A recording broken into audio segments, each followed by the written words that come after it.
Warahmatullahi wabarakatuh. Hai Sobat MPI, saya Fahmi Darajat dari jurusan Manajemen Pendidikan Islam semester 3. Dalam Gebiar Manajemen Pendidikan Islam ini, di perlombaan pembuatan video pembelajaran akuntansi, saya akan presentasikan tentang persamaan dasar akuntansi. Baik, langsung saja. Persamaan dasar akuntansi merupakan hubungan antara aset, kewajiban, modal pemilik dari suatu perusahaan atau bisnis. Nah, persamaan dasar akuntansi adalah harta sama dengan hutang ditambah modal, atau juga bisa disebut aset sama dengan kewajiban ditambah ekuitas atau modal. Nah, biasanya nama lain dari aset atau harta itu disebut dengan aktiva.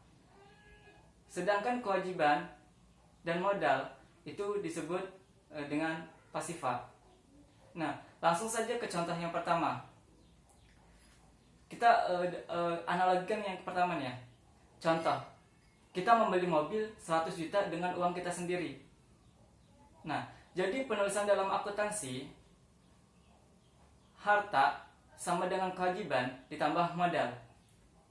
Kita membeli mobil, kita dapat hartanya yaitu mobil dengan senilai uang 100 juta.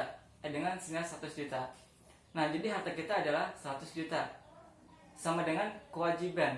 Nah, kewajiban kita itu adalah 0 karena kita bayar dengan uang kita sendiri. Dibayar dengan uang kita sendiri, tidak hutang. Ditambah dengan modal. Nah, modal kita untuk membeli mobil adalah 100 juta. Maka modal kita adalah 100 juta. Jadi, harta 100 juta sama dengan kewajibannya 0 ditambah modal 100 juta. Jadi, harta 100 juta sama dengan kewajiban tambah modal 100 juta. Hasilnya sama. Jadi, balance. Nah, yang dalam analogi yang kedua, kita membeli mobil 100 juta tapi dengan hutang. Nah, dalam penulisan akuntansi, harta sama dengan kewajiban ditambah modal. Nah, harta kita adalah 100 juta karena kita sudah memakai mobil ini. Akan tetapi kita kewajiban kita adalah 100 juta karena kita membeli mobil itu dengan secara hutang atau kredit. Ditambah dengan modal. Modal kita untuk membeli mobil adalah 0 karena kita belinya dengan hutang tanpa mengeluarkan modal. Jadi, harta kita adalah 100 juta sama dengan kewajiban. Kewajiban kita 100 juta karena kita hutang 100 juta ditambah dengan modal. Modal kita adalah 0. Jadi, harta 100 juta sama dengan kewajiban plus modal 100 tambah 0 sama dengan 100. Jadi hasilnya 100 aktiva 100 juta sama dengan pasifanya 100 juta, itu balance. Nah, dalam penulisan akuntansi ini, aktiva dengan pasifa itu dalam persamaan dasar akuntansi ini harus sama, harus balance, nggak boleh kurang. Dalam analogi yang ketiga, kita membeli mobil 100 juta. Nah, dengan modal 30% dari harga mobilnya, dan yang sisa 70%-nya adalah dengan hutang. Jadi kita bayar DP dulu 30%-nya dari harga mobilnya itu kan 100 juta. Nah, kita bayar DP-nya dulu 30%. Nah, yang 70%-nya adalah hutang kita.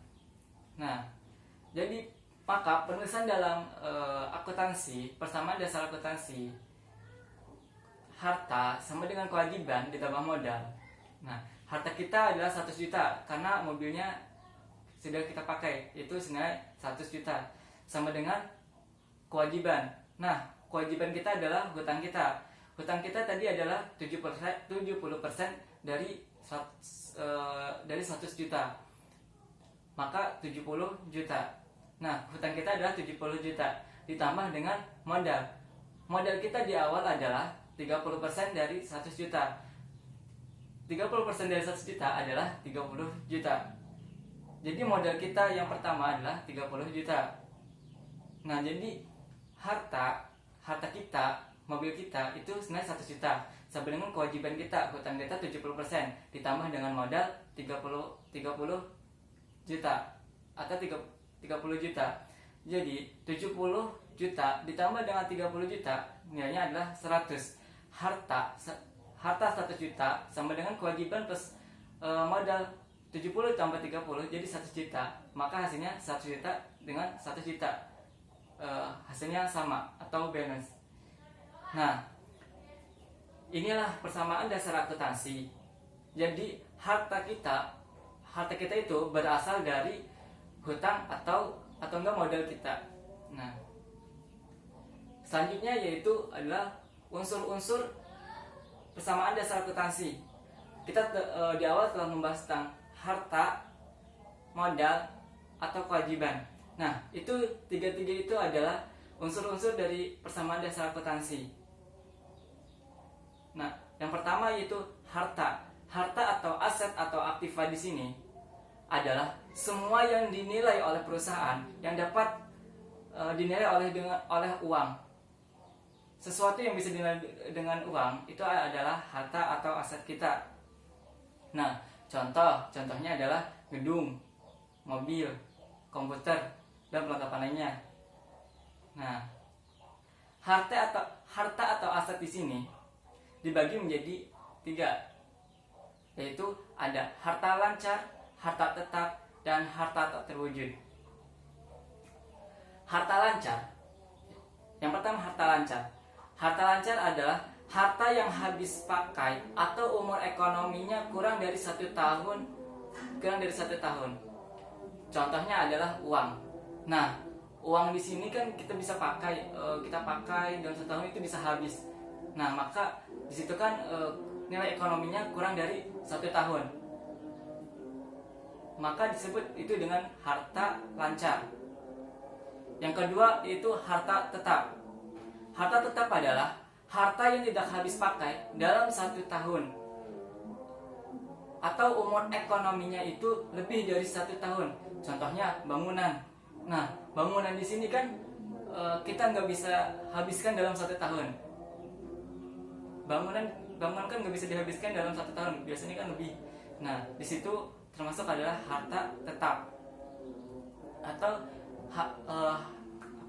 umur ekonominya lebih dari 1 tahun. Yang ketiga yaitu harta tak terwujud. Harta yang tak terwujud adalah atau aset non moneter atau tanpa wujud fisik. Contohnya copyright. Selanjutnya adalah akun-akun aktiva.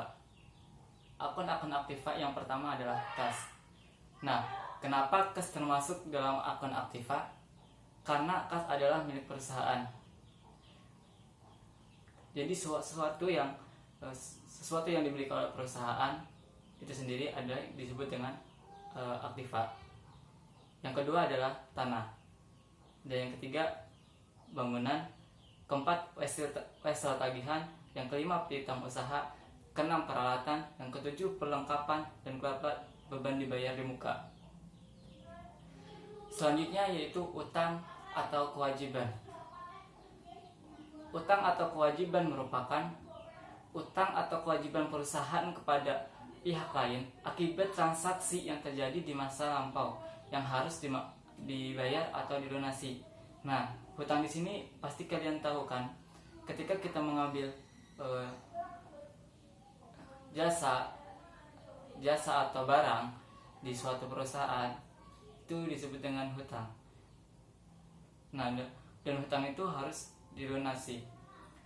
Di sini hutang atau kewajiban itu terbagi menjadi 2. Yang pertama hutang lancar, yang kedua hutang jangka panjang. Hutang lancar atau hutang dalam jangka pendek adalah utang atau kewajiban yang harus dibayar kurang dari 1 tahun. Contohnya adalah utang usaha. Misal kita buat punya usaha fotokopi nih. Kita mau fotokopi, tapi setelah fotokopi kita utang dulu, bayar setelah 1 minggu kemudian. Nah, setelah 1 minggu itu kan jaraknya kurang dari 1 tahun. Nah, di situ adalah termasuk hutang lancar atau hutang jangka pendek. Yang kedua adalah hutang jangka panjang. Hutang jangka panjang adalah hutang atau kewajiban yang harus dibayar lebih dari 1 tahun. Contohnya, hutang bank. Misal kita hutang ke bank 100 juta. Nah, nggak mungkin kan kita hutang 100 juta langsung dibayar kurang dari 1 tahun. Pasti ada kita bayar dengan cicilan kayak gitu. Nah, itu termasuk dengan hutang jangka panjang. Selanjutnya modal atau ekuitas. Modal atau ekuitas merupakan hak pemilik perusahaan atas kekayaan aset perusahaan. Nah, jadi modal atau ekuitas ini sesuatu yang dimiliki oleh perusahaan sendiri, yaitu aset yang dimiliki oleh perusahaan itu sendiri. Nah, akun-akun yang mempengaruhi modal adalah yang pertama yaitu pendapatan. Nah, pendapatan ini adalah peningkatan ekuitas pemilik yang diakibatkan oleh proses penjualan barang atau jasa kepada konsumen. Nah, di sini termasuk adalah akun-akun yang modal yang bertambah gitu, menambah modal. Yang kedua adalah beban. Nah, beban ini adalah aset atau jasa yang digunakan dalam proses menghasilkan pendapatan.